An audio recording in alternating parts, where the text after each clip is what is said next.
Ako Katoliko jud kong dako.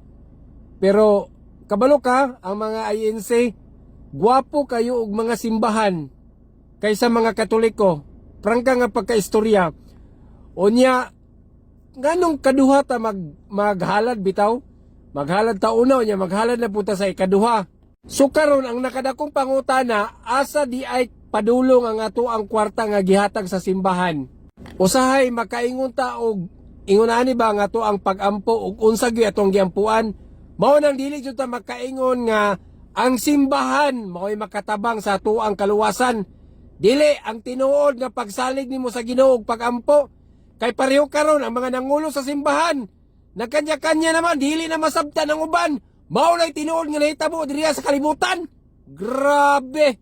Resulta sa gitawag og Katoliko lang sa pangan pero dili Katoliko ang pagtuo. Nya mo po ni resulta sa mga Katoliko nga nag-angkong Katoliko pero way simba-simba.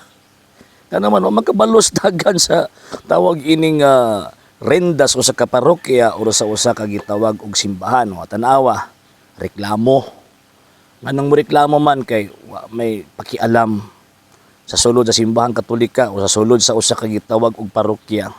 Pero sa usahon ta ni iyang tawag ining argumento. Ingon pa niya mas gwapo daw kuno og kining simbahan daw ang mga INC kung i-compare sa gitawag og simbahan Katolika. Ngano pagapuhay din ang simbahan di ay pahambugay dito og tawag ng simbahan. Katoliko man ka. So kabalo ka unsa ang tinuod nga beauty ilabinag kung simbahan ang atong isgutanan. Why makatupong sa kanindot sa simbahan Katolika in terms of art o in terms of kagwapo sa simbahan why makatupong ana. Why makatupong. Nga naman tanawan na Europa pa lang daan ikaw na mga salayang nasod di ba? Tanawan na mga simbahan nali compare sa gitawag og simbahan Katolika. O di ba di kalayo ra kayo. Ug diri pud sa Pilipinas why pud makatupong. Ang imo ra siguro gitan-aw, ang inyo ra siguro gitan-aw, kana ra siguro mga local parishes or local chapels. Ngano man kay ang imong unahuna di ara kutob og simbahan Katolika. No sir, no ma'am. Kung Katoliko ka, kabalo ka mo tan-aw kung say beauty sa simbahan Katoliko. Number 2, nangutana ka nganong tawag ining napay second collection dapat nangutana ka sa gitawag og inyong kuraparuko. Kay even sa Novus Ordo ang Novus Ordo nanay isulti nga rason nganong naay gitawag og second collection. Nanay isulti nga kana bitong bugat nga reasons ngano man tungod sa hinungdan nga naay mga projects or naay himuon ang gitawag og parokya. Di tungod kay magpa-second collection lang nga walay purpose, walay objective. Simba-simba lagi pod, di ba? Simba-simba or kana bang moapil ka og naay mga meetings, naay mga asembleya, ang usa ka parokya o usa ka chapel kay para kabalo ka asa paingon ng imong gihatag. Nya kaduha, pampo gipugos. Gipugos tay ka mo hatag. Ano sa panahitabong ang simbahan Katolika mamugos nimo sa tawag ining pagmangayo ka o pagmangayo siya or naay gitawag og koleksyon nga himuon diha sa gitawag og simbahan. Gipugos day ka. Oh, ikaapat nga tawag ining punto. Gusto magha nimo og audit, dapat active ka sa imong simbahan. Di ba gusto magha nimo og audit kung Katoliko ka ha? Dapat active ka sa imong simbahan kay kung magsigira kag ngak-ngak, magsigira nagputak ng imong baba nga wa ka kabalo sa tawag ining rules o wa ka kabalo sa mga purposes nganong naa nagahimo anang parokya, way pulos na imong putak. Unya dapat yato mo na sa proper authority kung mag-question ka kay simbahan Katolika naa na records. Kaya ang usa ka pari nga naa sa parokya maghimo gani na og tawag ini mga projects naa na records kay di siya tag-iyaan ng simbahan. Anytime pwede siyang ma-question. Nang imong gi-question kay tibok simbahan Katolika man di maayo kag records. Yang problema siguro Katoliko lang siguro kasingan. Di mga Katoliko ang tawag inyong pagtuo kay sinultian pa lang nimo di mga Katoliko pagtuo. Number 5, a point. Ngon pa nimo nga mao na ang basihan nga simbahan dili gyud basis sa gitawag kaluwasan protestante man ang teaching. Dili man na sa Katoliko nga teaching ng imong gipangyawit. Ngano man kay kung Katoliko yung tinuod ka, kabalo ka unsay purpose kanunaan ng simbahan. Kabalo ka unsay purpose anang mga sakramento nga naa sulod sa simbahan.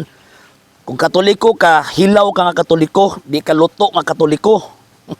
Kay hilaw man ka og di ka luto nga gitawag Katoliko mo nang ingon ana ka magputak. Okay?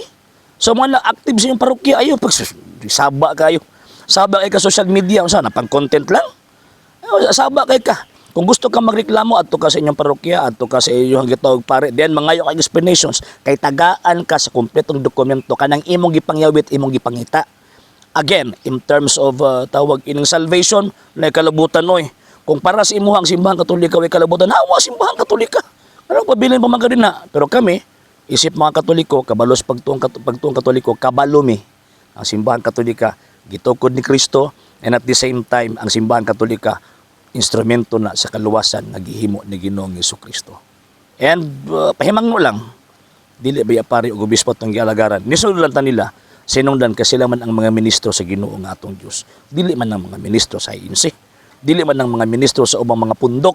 Okay? Kung Katoliko jud ka ha, pero kay duda ko di jud ka Katoliko Sa hindi pa po nakapag-follow sa mga pages po natin, i-follow nyo po yung mga pages po natin, RJ Horolanciano II, TV Apolia Punto Argumento page, Kuya Apologist TV page, and RJ's Vlog 2022. And pwede rin po kayo mag-send po dyan ng Facebook stars. And also, sa ating po mga channels, sa hindi po nakapag-subscribe, i-subscribe po ninyo yung mga channels natin, The Lay Catholic, Apologist International Official, RJ Sano II TV, Kuya Apologist TV, and Barrio Kawayan Religious Forum. And pwede rin po kayo mag-send po dyan ng super sticker, super chats, and super thanks. And maraming salamat po sa mga kapatid ko mga Katoliko na always pong tumutulong sa programa po natin. Maraming salamat po. Nang dahil po sa tulong at suporta po ninyo, ang programa pong ito, until now, andito pa rin po sa social media. And until now din po, nangangailangan pa rin po tayo sa tulong at suporta po ninyo dahil wala po kayong magagawa rito mga sir, mga ma'am, kung wala po yung tulong at suporta po ninyo. Sa gusto pong tumulong, sa gusto pong sumuporta, pwede po ninyong ipadala ang tulong at suporta po ninyo sa pamamagitan po ng ating mga account numbers dyan po sa ating pong screen. And pwede nyo po kaming i-message sa ating pong page kung via remittance po yung papadala po ninyo. Maraming salamat po in advance.